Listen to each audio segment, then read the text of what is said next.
Good morning. I just wanted to show you a few resources on Hurston that I will add to our Blackboard page. The first one is a rather old page created by a graduate student from the University of Virginia. And this is Laura Grandjean Robertson's explanation of how Hurston was misunderstood as a Harlem Renaissance author. If we consider the Hughes-Schuyler debate yet again, the view that Schuyler took having to do with fears of primitivism and stereotypes and racist ideas of racial difference comes through in critiques from other authors such as Richard Wright, the author of Black Boy and Native Son. So here Grandjean analyzes one of Hurston's autobiographical pieces. It's a terrific short piece to use with high school students, and it's called How to Be Colored Me. And she talks about how as a child she started to enjoy performance, and particularly performing for white people.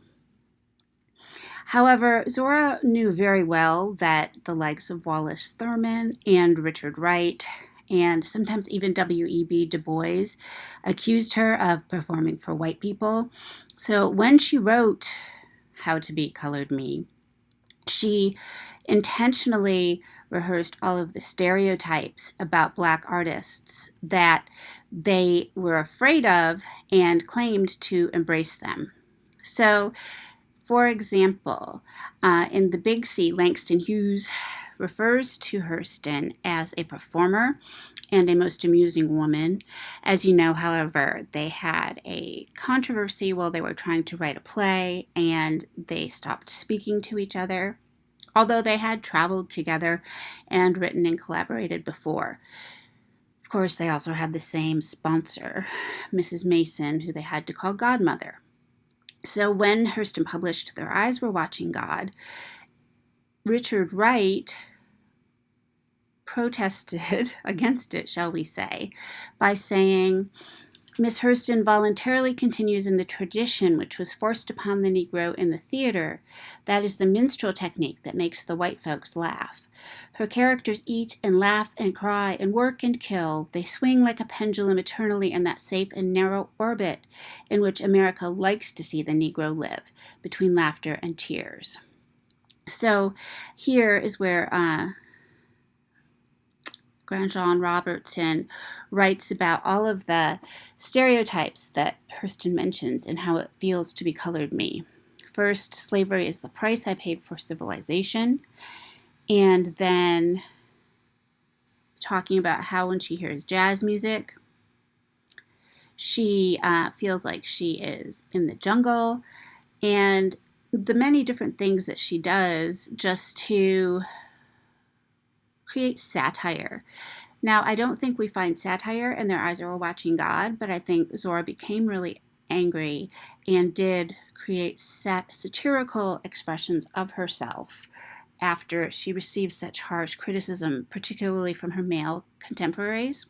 So, for example, in the short biographical piece, she says, talking about going to a jazz club, this orchestra grows rambunctious, rears on its hind legs, and attacks the tonal veil with primitive fury, rending it, clawing it until it breaks through the jungle beyond. I follow those heathen, follow them exultingly. I dance wildly inside myself. I yell within. I whoop. I shake my assegai above my head. I hurl it true to the mark. Yow! I'm in the jungle, living in the jungle way, and I creep back slowly to the veneer we call civilization with the last tone and find the white friend sitting motionless in his seat, smoking calmly. Good music they have here, he remarks, drumming the table with his fingertips. Music. The great blobs of purple and red emotion have not touched him. He had only heard what I felt. So she's greatly exaggerating here and making a joke of the claims to call her primitive. This is part of the reason you can never trust Zora. She's always going to be screwing with somebody. Although I think when she wrote Their Eyes Were Watching God, She sincerely wanted to write a story that was beautiful and universal. Whereas if you look at how it feels to be colored me, somewhat like when we look at the zombie article, you can find many moments where she is walking a dangerous tightrope of stereotypes and criticizing what the critics said about her. And like I said, I will add these texts to Blackboard as well. Let me think for 1 minute. Okay, I will also add the full text of Richard Wright's criticism of Hurston. And I will create a survey for you today instead of a quiz, because I would like to know more of what you would like from me. Obviously, much more than you've seen in the last week, but I would like to know whether you would prefer to have quizzes that go into detail about close reading or about context, or just to sort out the facts of what happens in our readings. And I would like to know a little bit more about what we will do after spring break. That's a little bit open-ended at the moment, and I most certainly am looking forward to finishing up Their Eyes Were Watching God with you in the next few weeks. So I will end this because I don't like long videos and I can't stand watching them. And let me know if you have any questions.